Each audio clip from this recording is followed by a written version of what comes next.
Hi, here I am again on my bi-weekly farm tour of Old Ford Farm, and today is June 20th.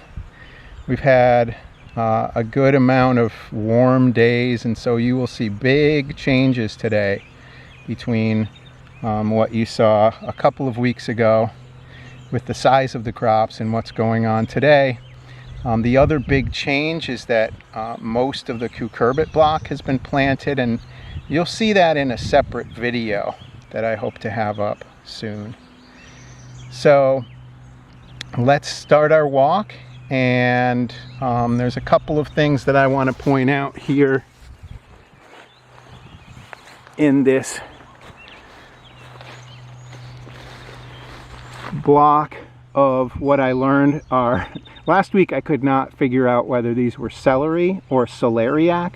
Celeriac is celery root, and so basically at the base of the plant, and you can see it starting to happen here, they will turn into a big expanded root that you can harvest in the fall and store. It tastes a lot like celery. It's great in soups, one of my favorite vegetables.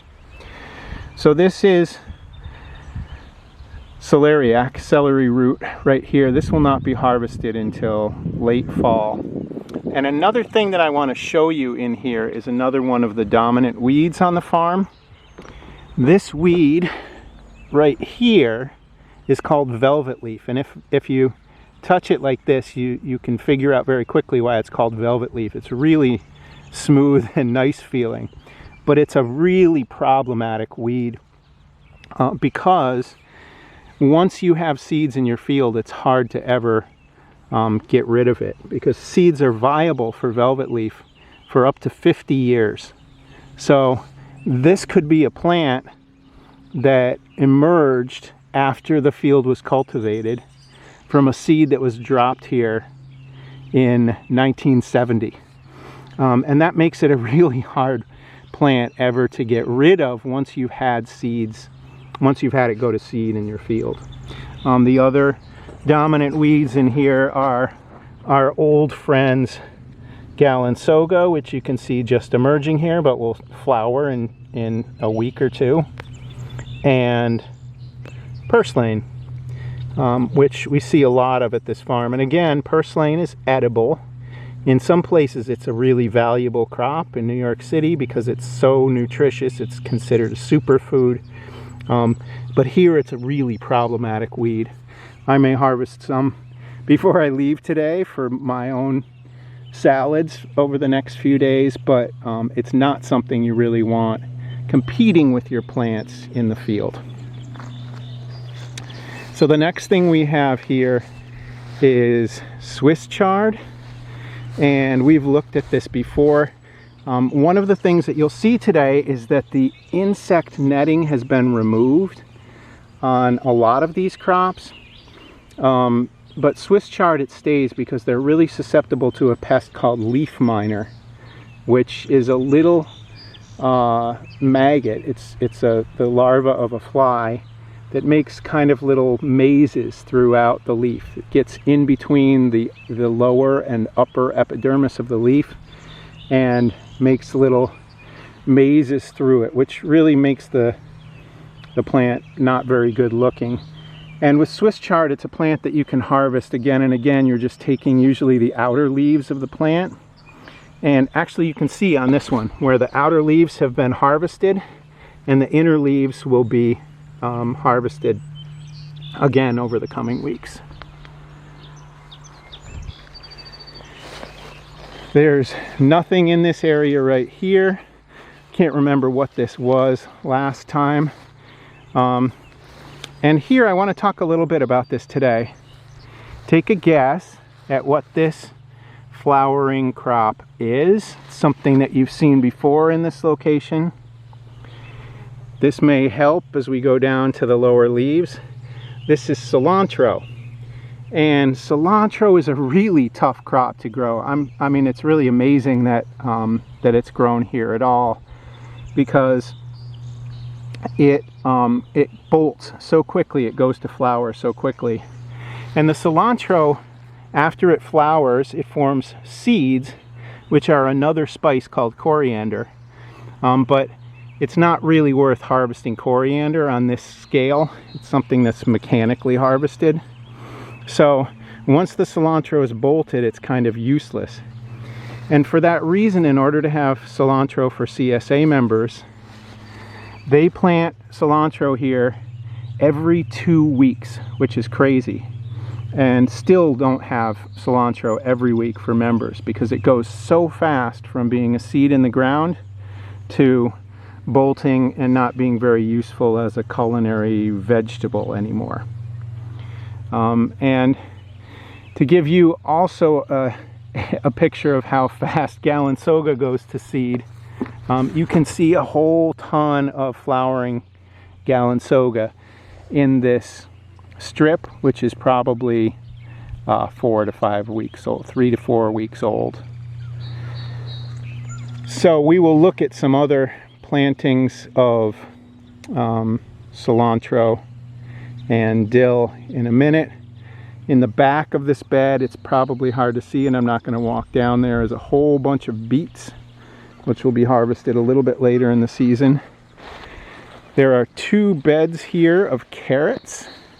She plants a lot of carrots here, and when we take a look at the CSA pickup within the next couple of weeks, you'll see that there are still carrots there from last year's crop. Carrots store really well, and so they're a great thing to have available year-round for a farm so that you can have income year-round.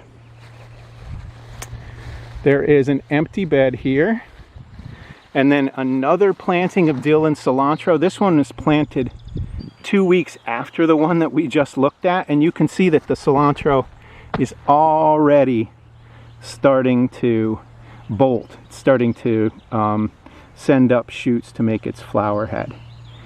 And you know, it's still edible at this point, but it's not what people really expect to see with cilantro. They expect to see these younger, more tender shade leaves and not these frillier flower leaves.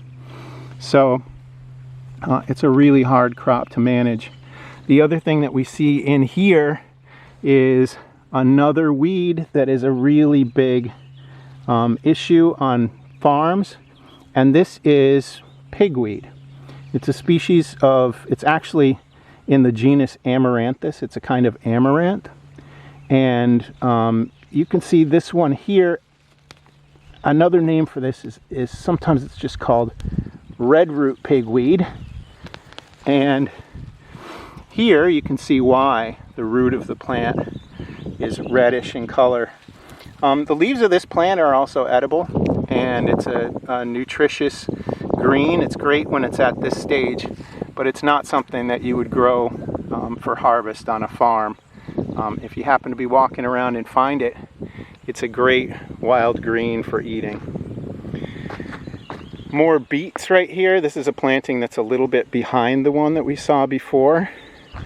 And then here we see the most recent planting of cilantro and dill, and you can see Sam in the background weeding through this. It's really easy for these direct seeded crops to get overtaken by these weeds, especially when they're this size. So I'm going to join her in a minute to help with the weeding. But there are 3, now we've seen 3 plantings 2 weeks apart, so a month and a half worth of plantings of cilantro and dill. And right here we see yet another one, and these ones are just emerging. You can just see they don't look like cilantro and dill yet, because you can just see that they're cotyledons, or they're seed leaves emerging, but they will look like cilantro and dill when we look here again in a couple of weeks. Now this is the cucurbit block. So these are squash, cucumbers, and melons, and they are all covered to protect them from cucumber beetle, and they will remain covered until they're big enough to kind of handle themselves in the face of this pest, which can be a real problem when they're smaller. And that's a big cucurbit block. Again, look for the video of planting cucurbits that I took last week. This planting, I may have thought it was an allium last week. This is actually sweet corn, and I was a little bit confused because it's very rare for somebody to transplant corn, but this is actually transplanted into the field. It's not direct seeded. You can see it doesn't look great now. Some of the leaves at the bottom are kind of yellowish, and there are some kind of reddening in some of the plants, or rusty color in some of the plants. Those are nutrient deficiencies. That rusty color is phosphorus deficiency. Yellowing and dying back of the bottom leaves is caused by nitrogen deficiency. In this case, it's actually not because there's not enough nutrients in the soil. This is what we call transplant shock, and sometimes when something gets transplanted in, it struggles for the first week, but this is really starting to rebound. You can see the healthiness of the new foliage emerging on these plants, and this is really going to take off in the last couple of weeks. In fact, it's probably twice as tall as it was, maybe more than when I saw it last a week ago. This is a planting of watermelon, and you can see this one, even though it's a cucurbit, the row cover has already been removed. It's really hard with row cover to deal with cultivation, to get in and weed the crop. And so as soon as the row cover can be removed, or the insect netting, it is. This next row is summer squash. And let me take a little peek under the foliage here, and you can see that these are yellow summer squash. There's zucchini down at the end here. These are starting to make beautiful squashes. We will have this at CSA pickup this week. The flowers of summer squash are also edible, and they're used by a lot of really great chefs as a beautiful and delicate menu item. Often they're battered and fried, or put on a plate to add color, and they have a wonderful taste. This next row is an early planting of cucumber, and this early planting of cucumber already has had its row cover removed. It's old enough now that it can manage a little bit of cucumber beetle. And we have a area of the field that has yet to be planted here. And then we get into the Brassica block. This is curly kale right here. And it's still under insect netting. Kale is susceptible, as I've told you several times, to flea beetles and other things that just make their leaves look kind of ratty. There are some plantings, most of the cucurbit, or most of the Brassica block here has had its row cover and insect netting removed. So the reason for that is just much easier to cultivate, and also these plants are very susceptible to heat stress. Brassicas tend to like cool weather, and it gets hotter under the rime especially. Insect netting can breathe a little bit more, and so it's a little bit better for brassicas. But the insect netting and row cover are taken off whenever they can be, because it's just easier to manage the crop that way. This right here is leeks, and you might ask, what are leeks doing in the Brassica block? The reason leeks are in here is a timing issue mainly. They are harvested in September, October. Unlike most of the other alliums, like onions and garlic, which are harvested, they're all out of the field by late August. And then after that, the farmer can plant cover crops, if there was one row of, or 2 rows of leeks in the middle of the allium block, it would make it harder to just broadcast cover crop seed in that area. And so they're planted here with the brassicas, which are also in till later in the year. The second planting actually of brassicas will go in August and be harvested later in the fall. This is cabbage, looking good here, and I showed you it was starting to head up last week. Let's zoom down in here and we can see really the heads are, I know it's hard to get the light down in there, but the heads are really starting to form on these in the center of the plants. Here's one that has a really nice head developing on it already. This is baby kale from last week. This, I think she'll get one more harvest out of, one more cutting, and then it'll probably go. Kale really needs to be spaced more if it's going to be harvested as big, mature leaves. This is broccoli, and you can actually see with this broccoli the little baby flower heads starting to form here.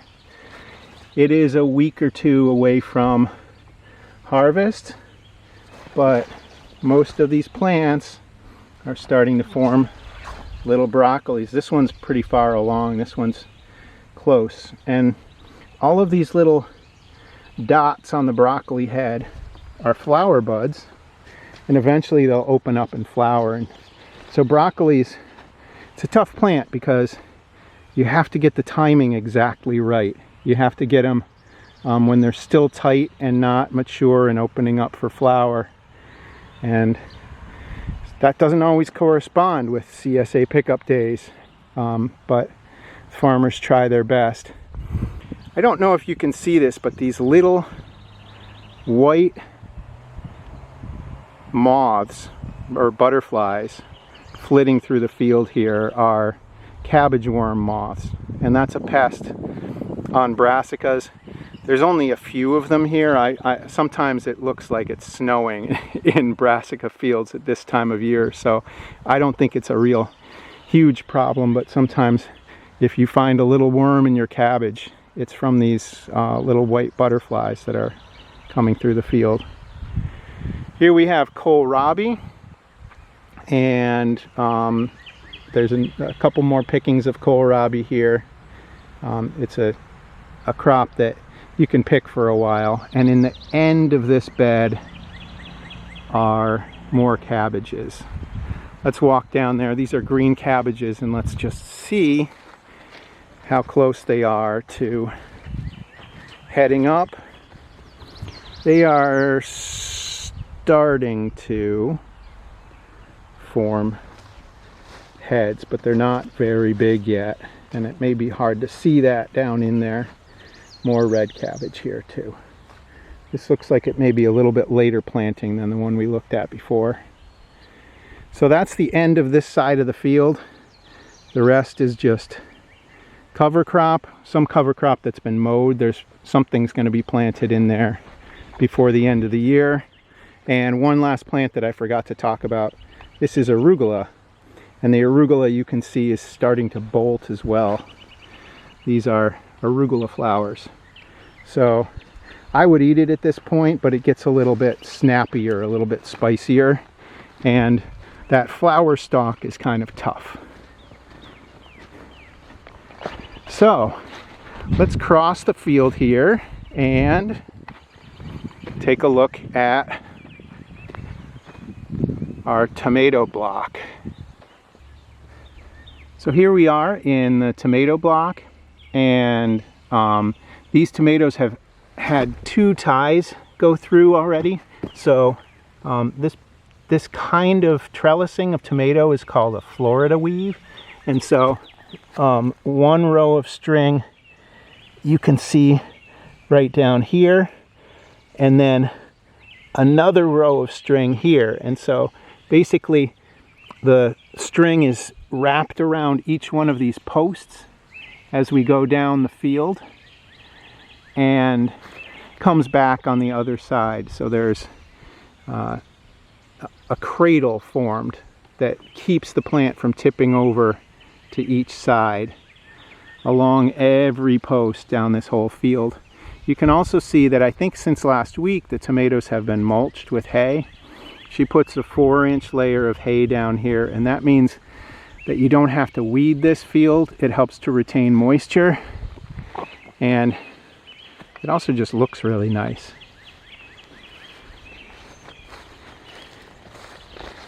In this section here, the eggplants are starting to size up, and eggplants here are being protected from flea beetles, which really can do a different kind of flea beetle than attacks kale, but they can really do a number on eggplants in the field.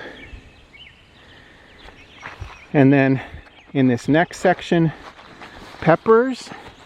And these peppers, you can see the little stakes here, are also set up for a Florida weave. They don't get as tall as tomatoes, but they will get weaved together in this little cradle of string that keeps the plants from falling over and touching the ground, which makes them more susceptible to disease and other kinds of pests and pathogens. Here you can see the sweet potatoes, and these have really sized up since the last time we saw them, and especially since the first time we saw them as little sticks planted in the ground.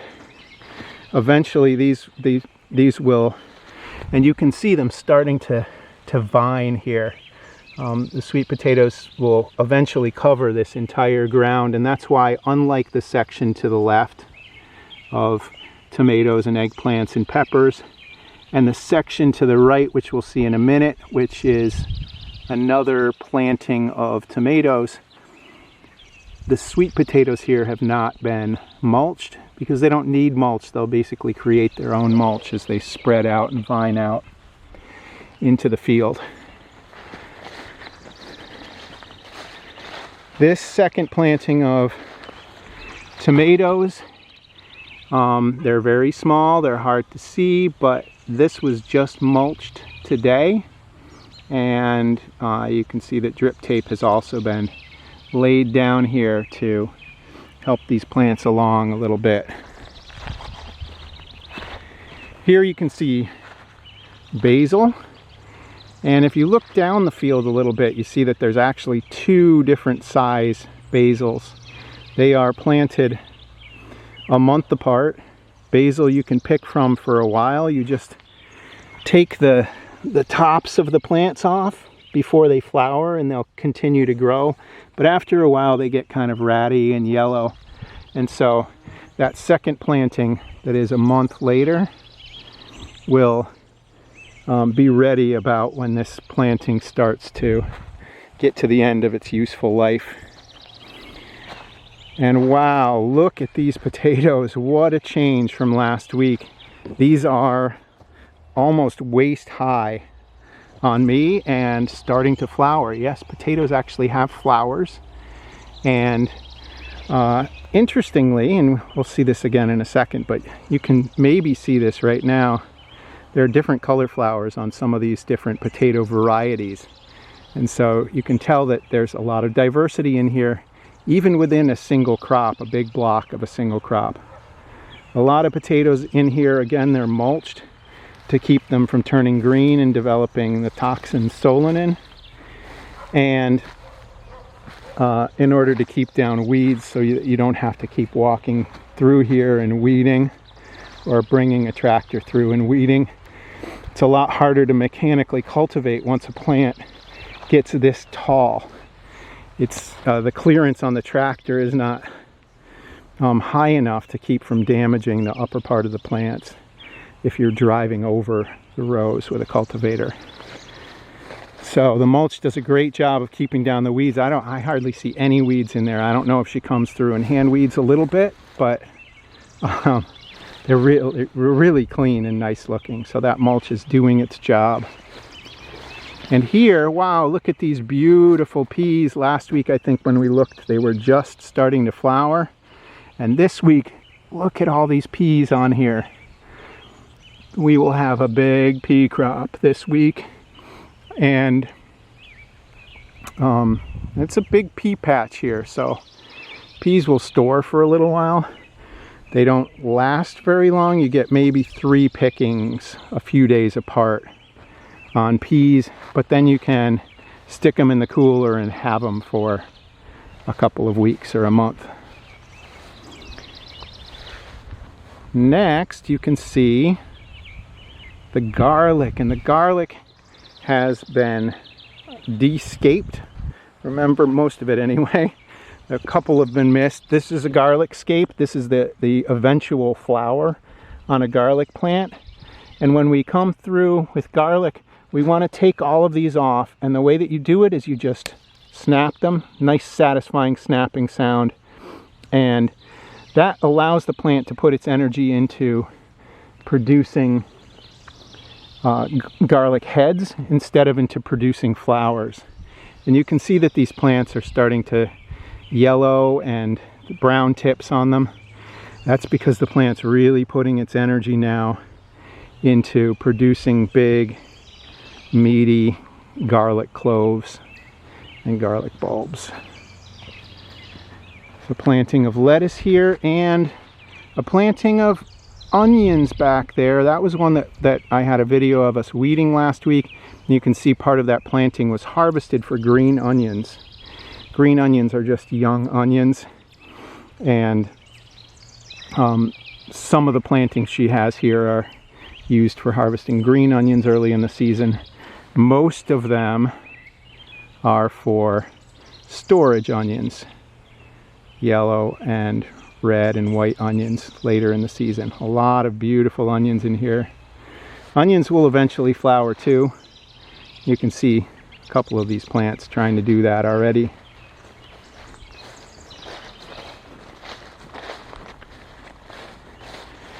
These are green beans, and interesting, I didn't notice this last week, but there are several green bean plantings in here that are probably a week or 2 apart. And you can see all the way to the right there, the really small ones, the tiny ones just emerging. And that is to make sure that there are green beans available for CSA members throughout the season. It's labor intensive and time intensive to do that, and it takes a lot of planning to do multiple plantings like this. But here you see an older planting, a slightly younger planting, a slightly younger planting, one that's just making its true leaves, and in the far end you can see the planting that we did the video on direct seeding for last week. And those are just emerging. I'll walk down there when I get to that section of the field. Also a succession of lettuce here. You can see older, more mature plantings all the way down to plantings that have just gone in to the field here. And lettuce, unlike peas, or unlike beans, are not direct seeded. They are transplanted into the field, but also doing a succession from older plantings to younger plantings. Every week or 2, new lettuce is planted in the field, just like with the cilantro and dill. And then we have a blank section and our old friend, the cover crop, which we have seen at the end of these videos maturing over time. And this is oats and peas, and you can see actually this will not be harvested. It will just be plowed back into the field to add nutrition. But you can see that the oats are actually forming seed heads now, and the peas are flowering, and I don't see any actual peas on this crop yet, but these are almost ready to be plowed under. And that brings us back to the hoop house and the end of our tour. And here you can see the next few plantings of lettuce that are ready to go in, and future plantings of sweet corn as well. And this is probably just some leftover tomatoes from that second planting that just went in. So that wraps up our June 20th tour of Old Ford Farm. Stay tuned. I'm going to keep doing this throughout the summer, and we'll see changes and learn more about the gardens as we go.